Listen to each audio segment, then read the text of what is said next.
Hi, everyone. Welcome back to another episode of Ask a Care Manager. My name is Ryan Abramski. I'm the Business Development Director, and I'm joined with Teresa Jackson, our Director of Care Management. Both of us work for EasyLiving. We're a home care and care management agency serving the Tampa Bay area for over 20 years. As always, the Ask a Care Manager videos are brought to you by our friends over at the Senior Living Resource Magazine and their website, seniorlivingguide.com. They're your one-stop local and statewide resource for all things senior housing and health. Anything from home care like EasyLiving to assisted living facilities, memory care, senior health, care management. Check out the Senior Living Resource Magazine and their website, seniorlivingguide.com, including our ad in there about our on-demand care coaching. So check them out. Check their magazine out. They will mail it directly to your house, or you can always visit them on their website. So, Teresa, hello. Welcome back to another week here. How you doing? Good. Good. So, as crazy as this year's been, it's actually, I think, gone by pretty fast because we are officially in October, which is unbelievable to think about. But with that, we have the holiday season coming up. And we got a question about what families can do if they plan on like traveling out of state or traveling somewhere for the holiday season, depending on different holidays, and they have like an aging loved one at home that they're trying to take care of, or they normally take care of, and they're trying to figure out what they can do. So tell us about what is that called exactly, and then what options do these families have to get that kind of help? Yes, Ryan, what we are talking about is respite care. And this is a temporary situation where the caregiver needs a break and maybe they're going to go away for a holiday. I am sure there's millions of people planning their New Year's Eve party right now, and they want to go away somewhere, maybe not New York. I don't think they're going to drop the ball in person this year. But they're planning, to go away for the holidays. Thanksgiving is right around the corner. And they have a loved one at home that they're taking care of. So what they need and what they're looking for is some type of respite care, a temporary situation that where the caregiver can get a break. Mm-hmm. So, what a care manager would do would be to go in and find out, well, what are the exact needs of the care recipient? So I was on the phone the other day with a young lady who is just this situation that she's going out planning a trip for Thanksgiving, and so I need to find out, well, how much care does her grandmother need? She's taking care of her grandmother in her home. And she needs memory care in this particular situation. She cannot be left alone. So a couple of options would be to bring in a home care provider like EasyLiving into the home for 24-hour care. We would make sure that the care plan states very, very clearly that this client cannot be left alone, that she has a tendency to elope from the home. You have to keep eyes on her 24/7, and then provide whatever other care that she needs, assistance with bathing, cooking, transportation if she wanted to go out. But specifically stating that she, due to her cognitive issues, she does have to have eyes on her 24/7. She cannot be left alone. And other options would be to possibly go into a memory care community for a short period of time. And each community, based on their current census, might have specific requirements. They might say, well, our minimum respite stay is for a month. Our minimum respite stay would be for 7 to 10 days, whatever that community would require. So again, that is something that a care manager can help figure out for a family member. Yeah, and I think some facilities don't even do respite type services too, if I'm correct, right? Or is it?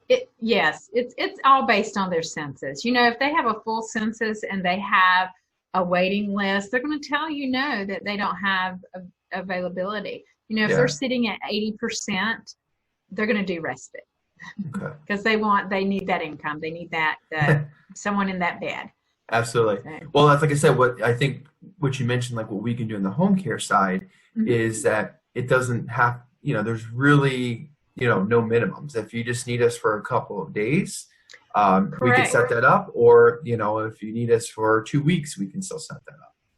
Yes, and every scenario is not, like mine, where the client needs memory care and she can't be left alone. It may just be that you need someone going in for 8 hours a day, 4 hours a day to make sure that, mom's okay. They just need someone to lay eyes on her, remind her to take her medications, assist her, every, other day in and out of the shower.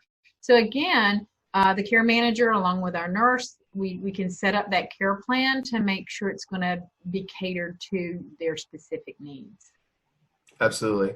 And I think, as we appreciate just on the operational side of things, like, anytime you're thinking about going away, I guess, unless it's in like in a last minute emergency situation, I would say start planning now, right?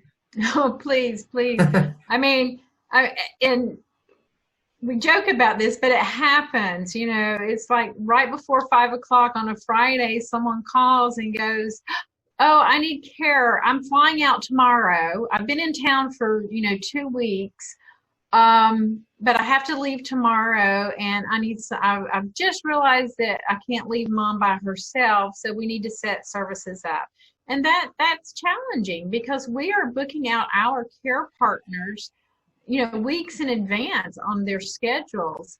I mean, we'll do everything we can to try to meet their needs. But again, the sooner that you can call, the better. The earlier you can call. Like again, the young lady I spoke to this week, she's calling about Thanksgiving. And so that's huge. That the same time every year, so we know when Yeah. it's coming up. Exactly. And especially too with like the care manager aspect of it, like you guys want enough time to be able to go out there, assess the situation, see what's going on, get all the ins and outs, and that way you have a good game plan, to go forward to help them make a decision.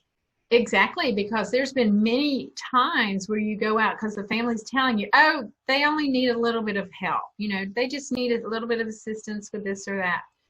And you go out and you do the assessment and you're like, oh no, she cannot be left alone. And one of the questions that I started incorporating into my assessments was asking the client, in the event of an emergency, what would you do? So, the answer is I'm going to call 911, right? So, but this generation that we're working with, that are elderly seniors, they did not grow up with 911. They grew up with, if I need help, I'm going to walk across the street and I'm going to knock on my neighbor's door. So, and if they're having cognitive issues, then that's what they're remembering. They're not remembering that, oh yeah, we started using 911 decades ago, but they don't remember that. That's not in their memory banks right now. So I will ask that question in front of the family. If there was an emergency, if you felt like you were having chest pains, or if you started seeing smoke come out of the kitchen, what would you do?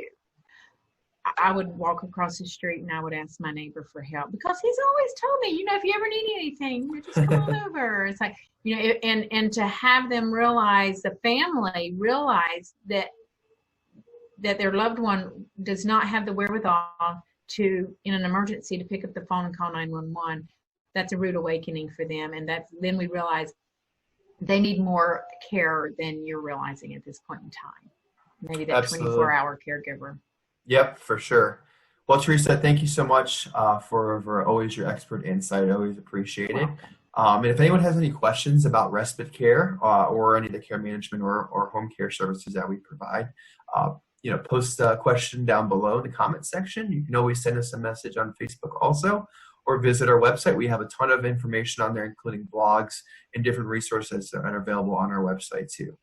Hope to see everyone next week. Teresa, thank you again, and thank everyone else for joining today.